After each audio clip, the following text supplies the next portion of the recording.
자, 그럼 오늘의 첫 순서 이슈 시그널 출발하겠습니다. 부동산 시장의 흐름을 읽을 수 있도록 다양한 이슈 전해드리는 시간인데요. 계속해서 현명한 투자 방법을 전해드리고 있는데, 자, 이사님 오늘은 어떤 투자 방법을 알아볼까요? 네, 이번 주는 이제 상가 관련돼서 이제 좀 알아보려고 합니다. 특히 요즘에 지금 이제 아무래도 과거보다 이제 부동산 시장이 많이 약화되다 보니까 시세차익이라는 표현을 좀 쓰기는 좀 어려운 단어가 네. 좀 많이 되고 있어요. 그렇기 때문에 좀 이제 수익형 부동산을 특히 은퇴하신 분들 또 노후에 또 많은 걱정 가지고 계신 분들이 좀 알아보고 계신데 아무래도 그런 것 때문에 또 상가를 알아보시는 분들 상대적으로 있고 또 지금은 뭐 이제 주택 시장보다는 좀 상업용 부동산 쪽이 아무래도 좀 인기도가 좀 바뀌고 있는 트렌드도 있다 보니까 자, 이번 주는 그래서 좀 상가를 좀 쉽게 그리고 어떻게 전략적으로 풀어 나가야 되는지 그런 것까지 좀 말씀을 드리려고 합니다. 자, 우리가 상가라는 거 가보면 우리가 일상적으로 우리 생활하면 당연히 뭐 상가를 접할 수밖에 없겠죠. 뭐 우리가 뭐 어떤 쇼핑을 한다거나 어떤 뭐 마트를 간다거나 다 이제 상가 범위 있는데 저는 이제 통상적으로 이제 뭐 분리하는 방법이 있겠지만 네 가지로 한번 분리를 해봤습니다. 첫 번째는 이제 근린 상가라는 개념이 있고요. 뭐 근린 상가 우리가 보면 앞에 보면 뭐 1층이든 뭐 그런 2층이나 또 그런 상가들이 있죠. 평범한 이제 조그맣게 소매점 같은 근린 상가들이 있고, 아파트 단지 내 상가들이 있습니다. 특히 뭐 요즘에 보면 이제 대형 아파트 단지 있으면 단지 내 상가로 또 크게 또 짓는 경우가 있는데 그런 아파트 단지 내 상가가 있고요. 주상복합 상가도 있겠죠. 당연히 역세권이나 또는 뭐 대로변에 크게 또 들어오는 이 주상복합 상가가 있을 거고요. 마지막으로 우리가 뭐 영화관이나 또는 어떤 쇼핑몰 같은 데 보면 테마 상가라고 해서 어떤 근사한 그런 어쩌면 또 다른 느낌의 또 상가들이 있을 텐데 자, 뭐 이런 네 가지들이 있는데 우리가 투자 방법도 좀 다양하게 또 다르게 또는 수익률은 좀 다르게 또 분석될 수 있기 때문에 장단점 그리고 어떻게 전략적으로 나가야 되는지 그런 부분 말씀드릴 수 있도록 하겠습니다.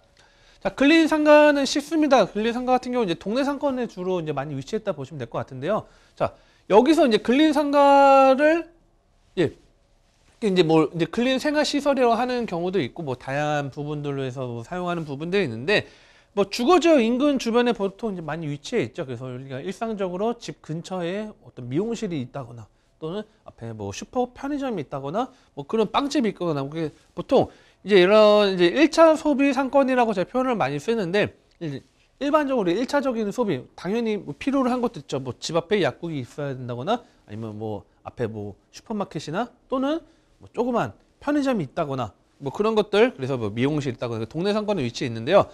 뭐 장점 같은 경우는 뭐 당연히 뭐 주거 인구에 따라서 안정적인 수익이 가능하고 상대적으로 저렴한 임대료가 아무래도 장점이 되겠습니다.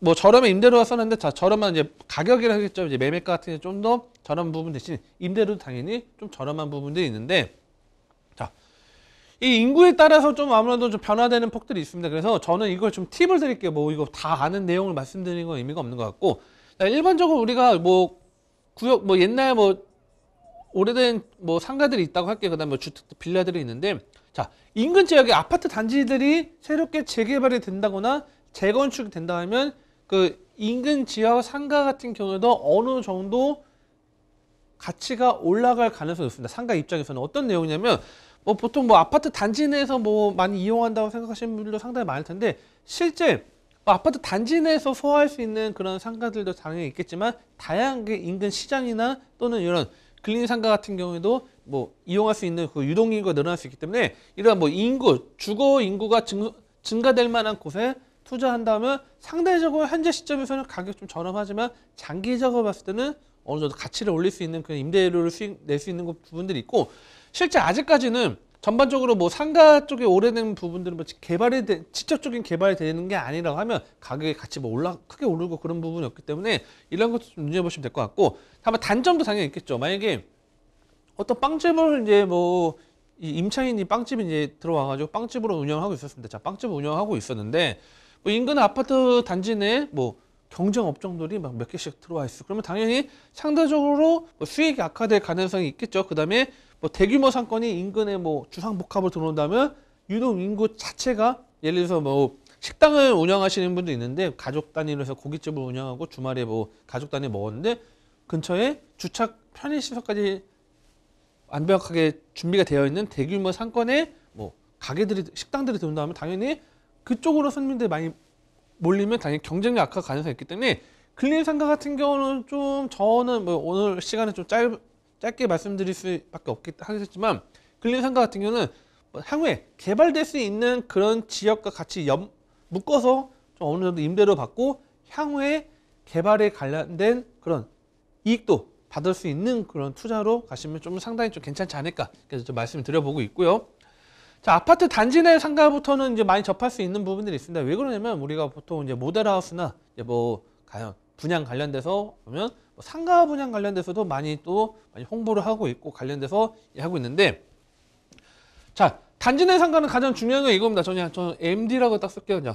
이 상가 내에 어떤 프랜차이즈가 됐든 어떤 임차인이 됐든 그거를 입점을 시키는, 그게 우후죽순을 입점시키는 거와 그 다음에 체계적으로 입점시키는 게 향후에 가치가 엄청나게 바뀔 수 있다는 게 말씀드리고 싶습니다. 물론 뭐 모델하우스 같은 데 가보면 상가 들어온다 하면 여기 뭐가 들어오고 뭐 임대료 잘 나온다 뭐 이렇게 이야기하는데, 실제적으로 이게 오래 갈 수 있는 건지 아니면 오래 가지 못하는 건지 그걸 체크하는 게 중요하고요.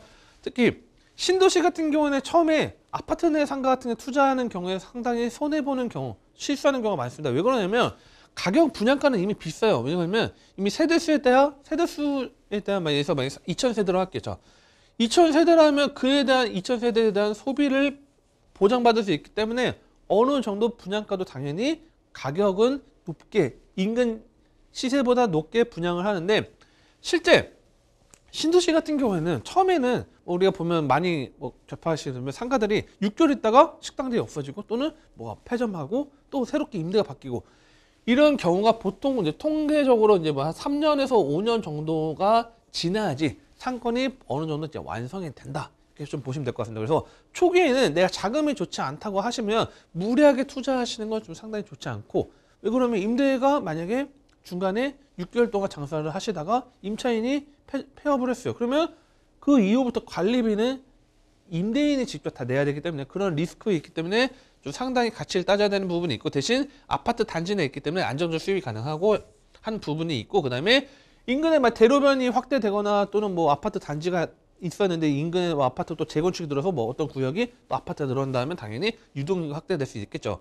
단점은 오후 아파트 단지 내 상가 같은 경우는 상대적으로 임차가 어렵습니다. 특히 일기 신도시 같은 데 가보면요, 일기 신도시에 특히 지하 상가 같은 데 가보면 비어있는 상가 너무 많습니다. 상당히. 물론 잘 운영하는 경우도 있겠지만, 자, 이런 리스크가 있다는 건 앞으로 90년대 후반에서 이제 2000년대 아파트의 지하 상가 같은 경우도 지금 현재는 어떤 깨끗하기 때문에 컨디션이 좋기 때문에 임차인들 들어오고 사람들이 이용하지만, 앞으로 장기적으로 봤을 때는 그런 상가들은 특히 노후도에 따라서 상당히 지하 상가 같은 경우는 비어있을, 공실이 있을 가능성이 높다. 이것도 좀 체크하시면 좀 도움이 될 것 같고요.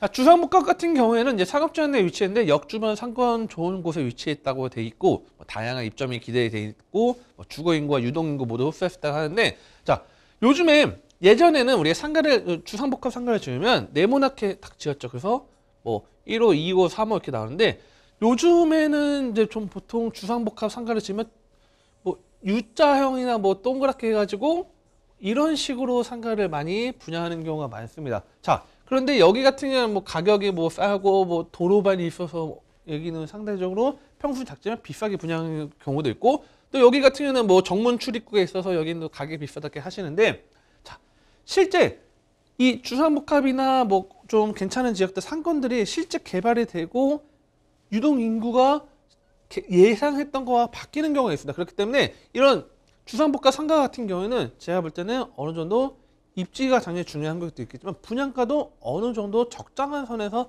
맞춰서 타협해서 좀 투자하시는 게 좀 중요하다 말씀드리고 있고요. 상대적으로 이 높은 분양가가 상당히 높죠. 그래서 많은 특히 이 서울의 역세권 인근의 주상복합 상가들 보면 1층에 비어있는 상가는 엄청나게 많습니다. 이게 임대가 못 들어오는 이유가 분양가가 높다 보니까 수익률이 상당히 낮겠죠. 그래서 어떤 특정 지역 말씀드리기가 어렵겠지만 마포의 어떤 지역 같은 경우는 분양가가 워낙 높다 보니까 임대료가 조그만 10평 정도가 800만 원이 넘지 않으면 수익률이 4%가 되지 않는 그런 지역도 있다 보니까 상당히 비어있기 때문에, 이런 경우는 대형 프랜차이즈 같은 입점을 시킬 수 있는 그런 MD를 할 수 있는 그런 게 좀 중요하다 이렇게 말씀드리고 있고요. 테마 상가는 말씀드리면 테마 상가 같은 특색 있는 상가로 좀 다양하게 있는데 뭐 5년 이상 장기 임대 형식으로 취할 수 다음에 분양하는 경우도 있는데 이 테마 상가는 좀 상당히 뭐 장점과 단점이 분명히 구별됩니다. 테마 상가가 운영을 잘할 수 있는 그런 운영사가 들어온다 하면 안정적인 임대 수익을 낼 수 있지만 그렇지 않은 경우는 통으로 비어 있는 경우가 많습니다. 뭐 어떤 뭐 서울의 어떤 뭐 마트 대형 뭐 말씀드리기 어렵지만 그런 뭐 어떤 층은 엄청나게 입점도 잘 되어 있고 또 어떤 층은 상당히 비어 있는 것도 있고 이게 상당히 테마 특색에 따라서 층마다 다르기 때문에 뭐 어떤 경우 뭐 병원 컨셉으로 해서 병원층 어떤 병원은 또 임대가 잘 되는 경우도 있고 또 학원으로 해서 뭐 학원이 들어와 있지만 또 어떤 데는 비어 있기 때문에 이런 것 같은 경우에는 당연히 이 컨셉이 어떤 컨셉인지에 따라서 상당히 중요하다 이렇게까지 말씀드리고 마지막 정리를 해드리면요. 자, 상권의 발달까지만 말씀드리면 정리해드리겠습니다. 시간상. 자, 상권은 1차 상권 같은 일반적인 소매 상권입니다. 아까 말씀드린 것처럼 뭐 빵집이 될 수도 있고요. 뭐 그다음 편의점이 될 수 있겠죠. 뭐 일반적으로 우리가 동네에서 이용할 수 있는 어떻게 보면 편하게 편한 복장으로 앞에 이제 동네 앞에 가서 잠깐 뭘 사갖고 오는 그런 게 1차 상권을 보시면 될 것 같고요. 여기서 이제 상권이 확대된다고 하면 이제 좀 더 뭐 그래서 뭐 파스타 집이 생긴다거나 아니면 어떤 뭐 카페 베이커리나 뭐 좀 약간 근사한 그런 것들이 생긴 다음에 뭐 2차 상권에 좀 보시면 될 것 같고요. 3차 상권은 뭐 다양한 편의 업종 입점입니다. 예를 들어서 만약에 상권 같은 상권인데 자, 2차 상권 같은 경우에 뭐 이비인후과가 있다고 할게요. 자, 이비인후과가 있다고 했는데 뭐 3차 상권 같은 경우에는 뭐 정신과 병원이나 그런 것들이 뭐 있는 경우도 있습니다. 실제. 자, 예를 들어서 만약에 동네에 뭐 정신과 병원이 막 들어오고 또는 뭐 심리치료센터나 그런 것들이 막 1차 상권에 들어올 수도 있겠지만 보통 들어오진 않겠죠. 3차 같은 경우 유동인구도 상당히 많고 그런 것들에 따라서 들어올 수 있기 때문에 1차, 2차 상권 당연히 3차가 될수록 가격이 비쌉니다. 우리가 가장 뭐 다양하게 말씀드리겠지만 상가의 가장 투자의 가장 핵심은 상가가 이미 완성되어 있는 상태에서 투자하는 게 아니고 앞으로 가능성이 있는 지역 투자가 가장 중요하기 때문에 아까 말씀드렸던 그런 특색 있게 포인트 잡으시고 또 궁금하신 것들은 또 뭐 상담 주시고 그러면 또 상담 도와드릴 수 있도록 하겠으니까요. 시간상 자 짧게 이렇게 정리를 해드리도록 하겠습니다.